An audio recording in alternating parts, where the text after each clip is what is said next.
ঠিক আছে, আমি পাঠানোর ব্যবস্থা করছি।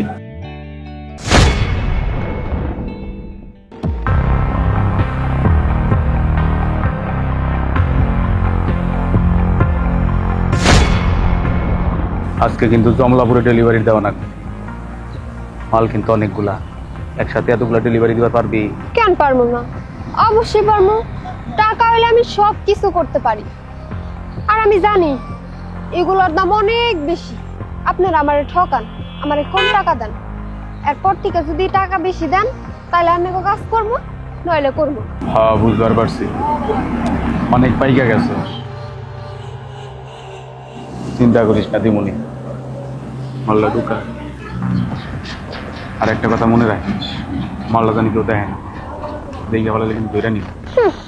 আইসে আমারে ধরবো, আমি হইলাম স্কুলের ছাত্রী, আমারে কেউ ধরতো না।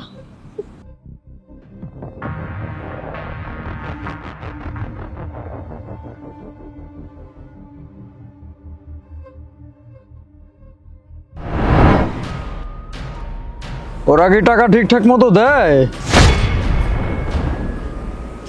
নাকি ছোট মানুষ ভেবে সব পার্সেন্টেজ ওরা রেখে দেয় আর তোরা কিছু কিছু দেয়? কোনটা? না, তো ভয় পাওয়ার তো কিছু নাই। মানে আমি পুলিশ, জনগণের অধিকার ঠিকঠাক মতো বুঝাই দেওয়া আমার কর্তব্য। এখন তুই ড্রাগের বিজনেস করিস সেটা আলাদা বিষয়, কিন্তু অধিকারটা পাচ্ছিস তো? কথা বলছিস না কেন? আমারে শুধু ওরা ঠকায়, তাই আমি ভাবছি আমি আর এই কাজ করবো না। আমারে নিয়ে যান না, আমারে ছাইড়া দেন, আমি স্কুলে যাই, নইলে মায় অনেক বকবো। আর মারতেও পারে, ঠিক নাই? মানে জেলে গেলে মা ধরে মারবে। আমি আর এই কাম করবো না। এই যে কানে ধরছি, আপনার পায়ে ধরি, কান ধরে উঠবস করতেছি। স্যার, আমারে যাইতে দেন, আমি যাই। আমি একবারে ভালো হয়ে যাবো। ঠিক আছে, যেতে দিব, তবে আমার একটা কথা শুনতে হবে। কিরে, টাকা কখন আবো? মাল তো দিয়া দিছি, ডেলিভারি হইলে এই টাকা নিয়ে চলে আসবো। ওই যে আইসা উঠছে, কি খবর? কিরে, টাকা দে। টাকা তোদের আমি দিচ্ছি।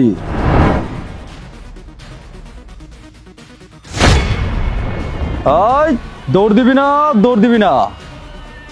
100 মিটারের চ্যাম্পিয়ন ছিলাম, আর ফুটবলটাও ভালো খেলি। এক কিকে একটাকে কলকাতা আর একটাকে 14 শিখের ভিতরে পাঠাবো। কেমন দিলাম ডায়লগটা বল? এই নে কলকাতা, আর তুই নে 14 শিখের ভেতর। আয়, এই আয় না, দূরে যাস কেন? এই আমার সাথে বেইমানি না, জেল থেকে ছাড়া পেয়ে নই। আমি থাকতে ডায়লগ শুধু আমি একা দিব, আর কেউ না। চল মামা বাড়ি, চল মামা বাড়ি, চল।